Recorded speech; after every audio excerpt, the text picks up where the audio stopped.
Hello friend, आप देख रहे हो हमारा चैनल ग्रो बुक्स।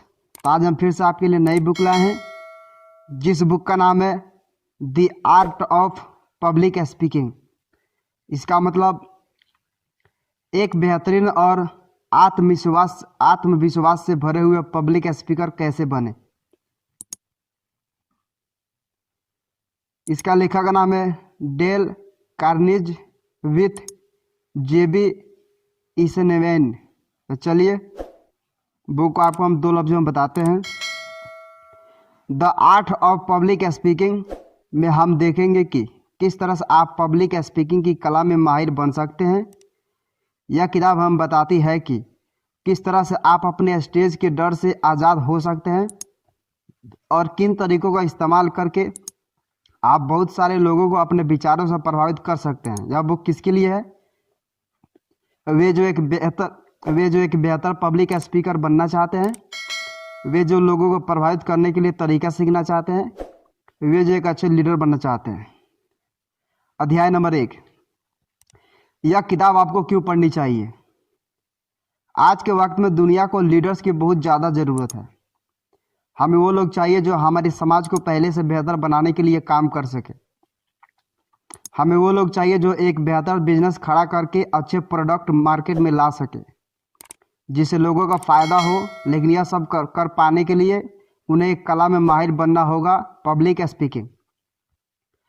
दुनिया के किसी भी कामयाब व्यक्ति को ले लीजिए, जिसमें यह ताकत होती है, वो बहुत से लोगों को एक साथ प्रभावित कर सकता है। लेकिन बहुत से लोग स्टेज के नाम से ही कांपने लगते हैं। कामयाब तो हर कोई बनना चाहता है, लेकिन यह वो डर है जिससे लड़ने जाने पर बड़े से बड़ा आदमी एक बार जरूर घबराता है। यह किताब आपको इस डर का समाधान है। यह आपको बताती है कि किस तरह से आप पब्लिक स्पीकिंग की कला के माहिर बन सकते हैं। इसे पढ़कर आप सीखेंगे किस तरह से आप पब्लिक स्पीकिंग सीख सकते हैं, किस तरह से आप गले और फेफड़े की कसरत के अपनी आवाज़ को बेहतर बना सकते हैं, अपने सुनने वालों को एक भीड़ में इकट्ठा करना क्यों जरूरी है। अध्याय नंबर 2, एक बेहतर पब्लिक स्पीकर बनने के लिए आपको खुद के बारे में ना सोचकर अपने टॉपिक के बारे में सोचना होगा। हम सब लोग गाड़ी चलाना किताब पढ़कर नहीं सीखते। अगर किसी भी व्यक्ति को गाड़ी चलाना सीखना होता है तो वो उसे चलाकर सीखता है, और लगभग हर कोई उस पर से एक ना एक बार जरूर गिरता है। ठीक उसी तरह से अगर आपको पब्लिक स्पीकिंग सीखना है तो आपको लोगों के सामने जाकर बोलना होगा। शुरुआत में आपसे गलतियां जरूर होगी, लेकिन वो सभी के साथ होती है। उन्हीं गलतियों से आप बेहतर तरीके से बोलना सीखते हैं। दुनिया के महान पब्लिक स्पीकर्स भी जब पहली बार स्टेज पर गए थे तो उन्हें घबराहट हुई थी। लेकिन पब्लिक स्पीकर बनने का मतलब यह नहीं होता कि आपको डर ही न लगे। इसका मतलब होता है कि आपको उस डर को काबू करना आना चाहिए। अब आप सोच रहे होंगे कि किस तरह से आप अपने डर से आज़ाद हो सकते हैं। इसके लिए आप 3 तरीके अपना सकते हैं। सबसे पहले तो अपने बारे में सोचना छोड़कर अपने दिए गए टॉपिक के बारे में सोचिए। बहुत से लोग स्टेज पर जाते ही सोचने लगते हैं कि लोग उनके बारे में क्या सोच रहे हैं, या फिर कहीं वे देखने में कुछ खराब तो नहीं लग रहे हैं। आप यह सब ना सोचकर अपने मैसेज पर ध्यान दीजिए जो आप लोगों तक पहुंचाने के लिए आए हैं। इसके बाद अपनी बात को पहले से ही तैयार करके जाइए। बहुत से लोग बिना तैयारी किए स्टेज पर चले जाते हैं और वहां जाकर यह भूल जाते हैं कि उन्हें बोलना क्या था। इस तरह से वे और घबराने लगते हैं। इसलिए हमेशा अपनी स्पीच को याद और प्रैक्टिस करके जाइए। इसके बाद अंत में जब आप बोलने के लिए जाइए तो यह उम्मीद कीजिए कि आप असल में बोलने में कामयाब होंगे। अपनी विनम्रता को बनाए रखिए। अपने डर को बगल में रखकर एक खुले दिमाग के साथ बोलिए। शुरुआत में सभी खराब करते हैं, लेकिन कुछ वक्त एक प्रैक्टिस कर लेने के बाद सारे ही लोग अच्छे बोलने लगते हैं। अध्याय नंबर 3, एक बेहतर पब्लिक स्पीकर बनने के लिए आपको खुद के बारे में ना सोचकर अपने टॉपिक के बारे में सोचना होगा। हम सभी लोग गाड़ी चलाना किताब पढ़कर नहीं सीखते। अगर किसी व्यक्ति को गाड़ी चलाना सीखना होता है तो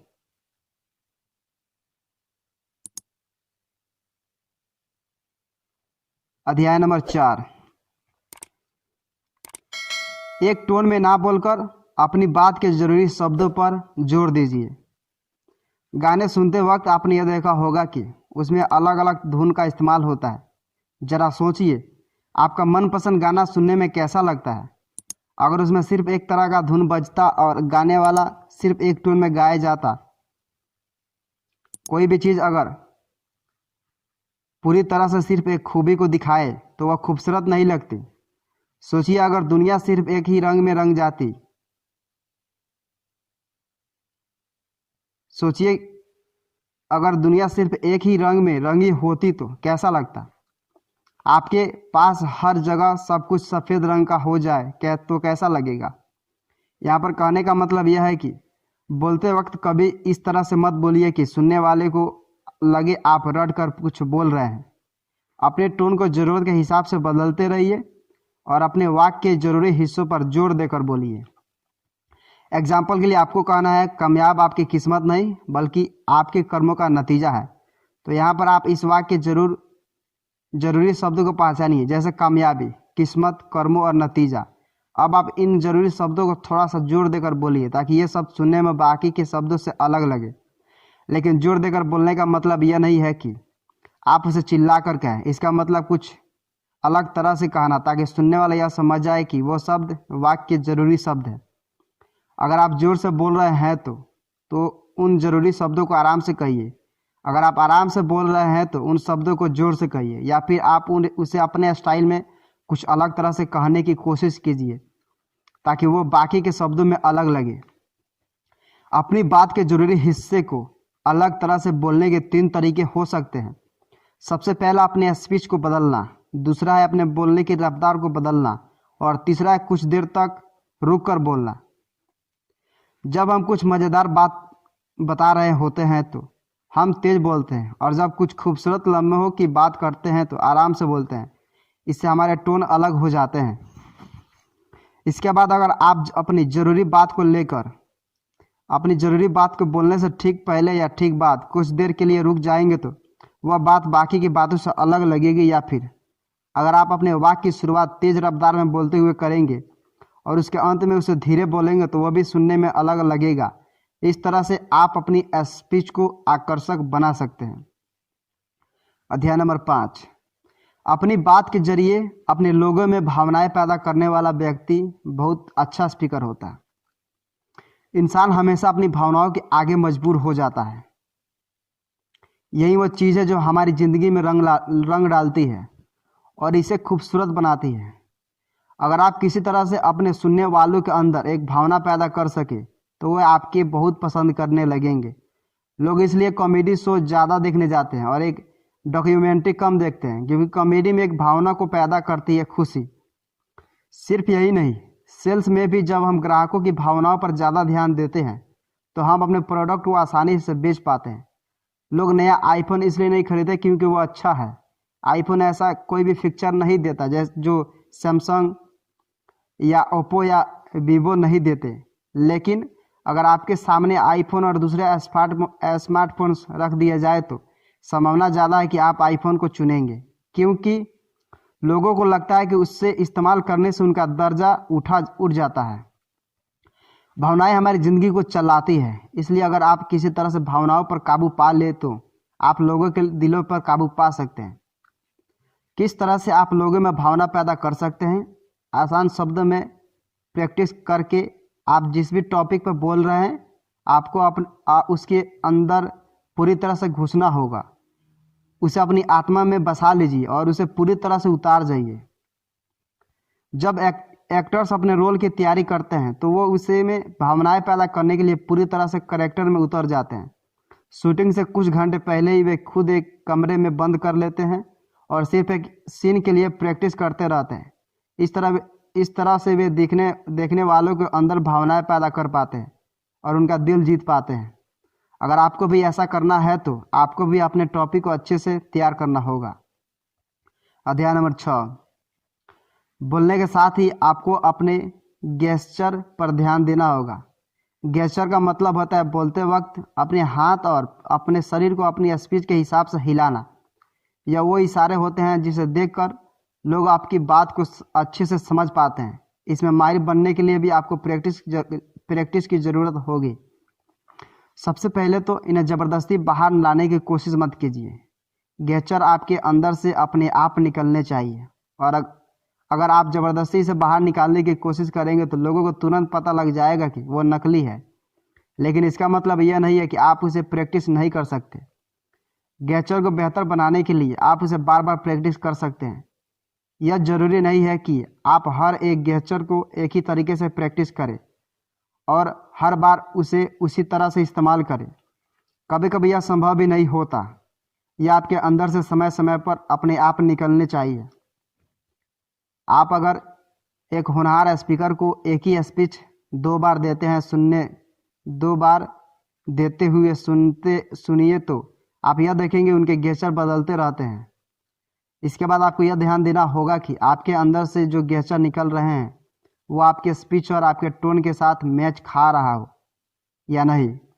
बहुत बार हम ऐसे गेस्चर कर देते हैं जो कि बहुत ख़राब लगता है। इसलिए आप शीशे में देखकर उसे प्रैक्टिस कर सकते हैं। आप यह देखिए कि कौन सा गेस्चर अच्छे लग रहे हैं, किसे सुधारा जा सकता है और किसे आपको निकालने की ज़रूरत है। समय के साथ आपको इसकी आदत पड़ जाएगी और आप इसे बेहतर तरीके से कर पाएंगे। यहाँ पर सबसे ज़रूरी बात यह है कि वे गेस्चर आपके अंदर से प्राकृतिक रूप से निकलने चाहिए। नकली गेस्चर का इस्तेमाल करना बिल्कुल वैसा ही है जैसे अपने बगीचे के सूखे हुए पौधों को हरे रंग से रंग देना। आप इसकी जितनी ज़्यादा प्रैक्टिस करेंगे आपके लिए उतना ही आसान हो जाएगा। इसके अलावा बहुत ज़्यादा गेस्चर करने से लोगों का ध्यान भटकने लगता है। यह याद रखिए कि आप अपने हाथों को या अपने शरीर को हद से ज़्यादा मत हिलाइए।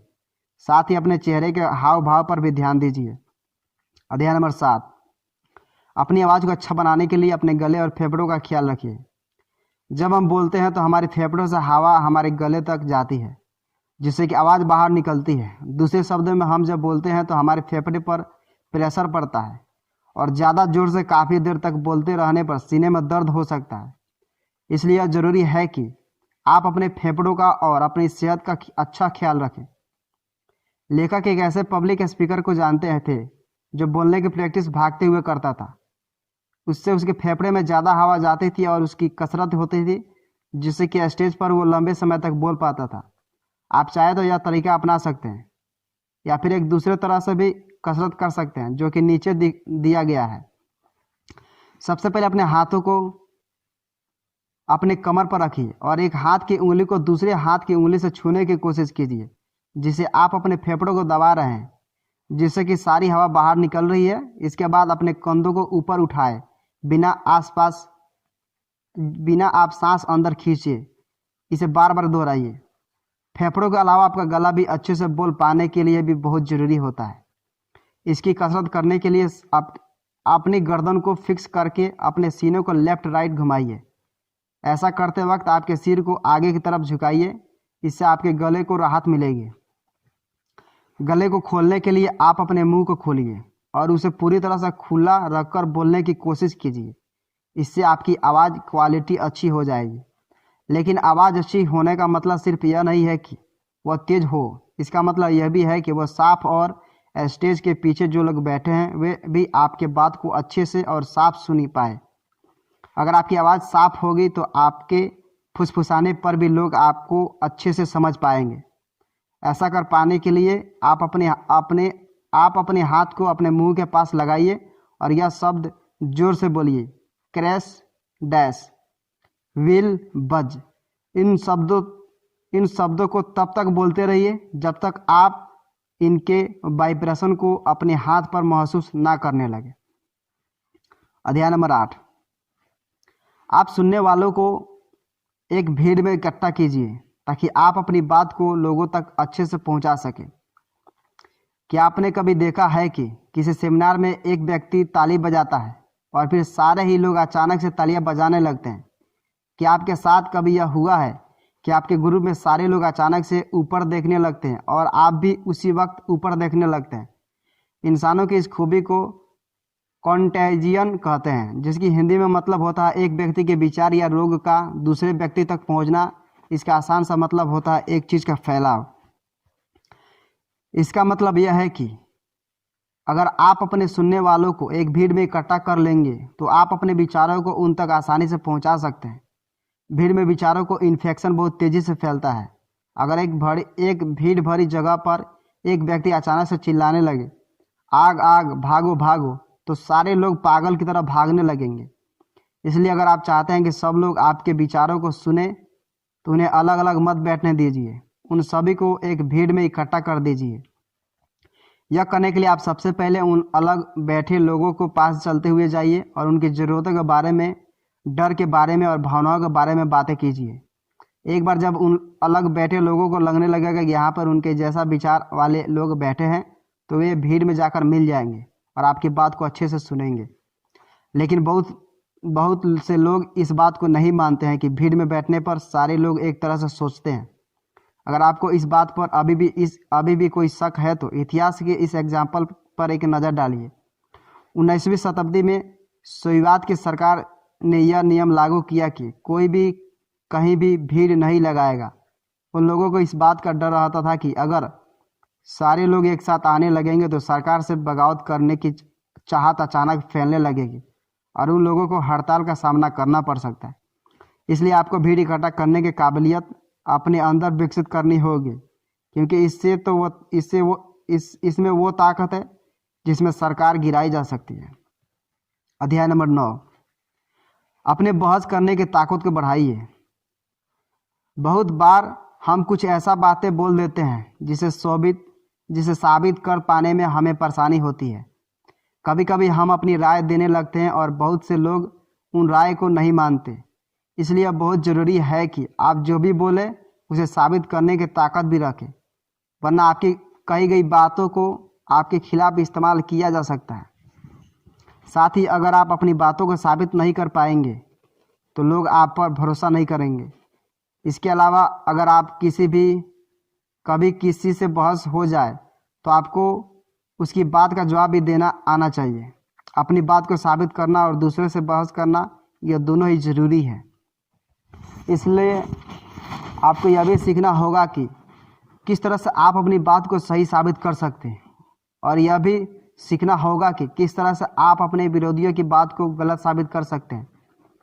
इसके लिए आपको 4 बातों पर ध्यान देना होगा। वो बात जिस पर बहस हो रही हो, उस बात को साबित करने के सबूत, उस बात के और कौन से मतलब हो सकते हैं, और उस बात के नतीजे। नीचे दिए गए 8 सवाल की मदद से आप इन पहलुओं पर ध्यान देकर वो दोनों काम कर सकते हैं। जिस बात पर बहस हो रही है उसे अच्छे से समझने के लिए आप खुद से पूछिए कि क्या उसे साफ शब्द में कहा गया है। दूसरा सवाल खुद से यह पूछिए कि जो कुछ भी कहा गया है क्या उसे पूरी तरह से कहा गया है, क्या पूरी जानकारी दी गई है, कहीं उस जानकारी में कुछ कमी तो नहीं है।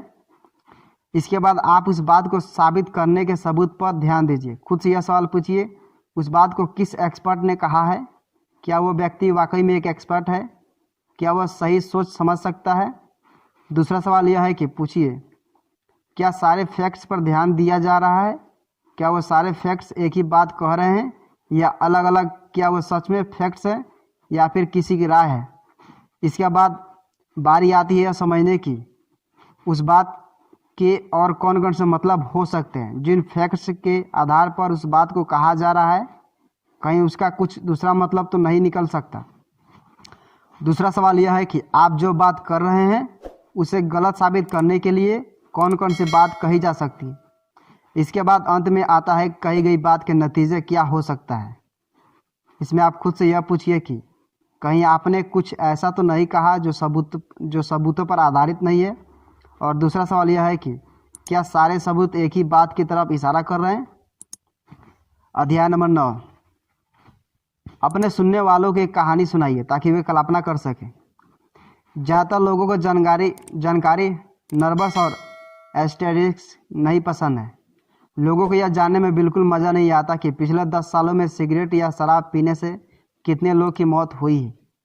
अगर आप अपने टॉपिक में बहुत सी जानकारी डाल देंगे तो वह एकदम सूखी हुई लगेगी।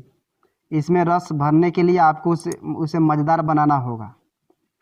किसी भी चीज़ को मज़ेदार बनाने के लिए कहानियों का इस्तेमाल कीजिए। कहानियाँ सुनने पर हम कल्पना करने लगते हैं, हम अपने दिमाग में अलग अलग जगहों पर जाने लगते हैं और इस तरह से हम बोलने वाले की बात को कुछ ज़्यादा ध्यान से सुनते हैं। इसलिए अगर अपनी उस बात में एक शरीबी की कहानी के जरिए लोगों को इसमें होने वाले नुकसान के बारे में बताएंगे तो लोग उसे कुछ ज़्यादा अच्छे से सुनेंगे। आप उनसे बताइए कि किस तरह से वो व्यक्ति रोज़ शराब पीकर अपनी पत्नी से झगड़ा करता था, अपने बच्चों को मारता था। इस तरह की कहानियाँ लोगों की भावनाओं के साथ खेलती है और उन्हें आपसे चिपका कर रखती है। इसके बाद आप खुद भी अपनी कल्पना का इस्तेमाल कीजिए। अपनी स्पीच को तैयार करते वक्त यह कल्पना कीजिए कि आपके सामने बहुत से लोग आपको सुनने के लिए बैठे हैं और वे आपको सुन रहे हैं। यह सोचने की कोशिश कीजिए कि आप उनके सामने किस तरह से बोलेंगे और आपकी बात को सुनने के बाद उन्हें क्या हाव भाव होगा। जब आप अपने दिमाग में अपने सुनने वालों को साफ साफ अपने सामने देखने लगेंगे तो यह कल्पना कीजिए कि आप उनके सामने बोलने पर कौन से गेस्चर का इस्तेमाल करेंगे। यह सोचिए कि उस गेस्चर को आपके सुनने वालों पर क्या असर होगा, किस तरह से आप अपने वाक्यों को कहेंगे। पब्लिक स्पीकिंग का काम भी एक कवि या लेखक के काम की तरह होता है। अगर आप अपनी बात के जरिए लोगों के दिमाग में चित्र बना सकते हैं तो आप भी एक अच्छे पब्लिक स्पीकर बन सकते हैं। कुल मिलाकर हर कला की तरह पब्लिक स्पीकिंग की कला को भी प्रैक्टिस करके सीखा जा सकता है। स्टेज पर जाने से पहले अपने टॉपिक को अच्छे से तैयार कीजिए और साथ ही अपनी सेहत का अच्छा ख्याल रखिए ताकि आप लंबे समय तक अच्छे से बोल सकें। अपनी बात के जरिए लोगों में भावनाएं पैदा करने की कोशिश कीजिए। हर रोज़ अच्छे से प्रैक्टिस करके आप इसमें बेहतर बन सकते हैं। क्या करें? अपने शब्दों को ज्ञान को बढ़ाइए। अगर आपके पास इस्तेमाल करने के लिए बहुत सारे शब्द होंगे तो आपकी स्पीच पहले से बेहतर होगी। इससे आप अपने विचार को बेहतर तरीके से समझ पाएंगे। इसलिए अब से अगर आप कोई किताब पढ़ें तो उसमें आने वाले उन शब्दों को नोट कर लीजिए जो आपके लिए नए हैं और फिर उन्हें अपनी स्पीच में इस्तेमाल कीजिए।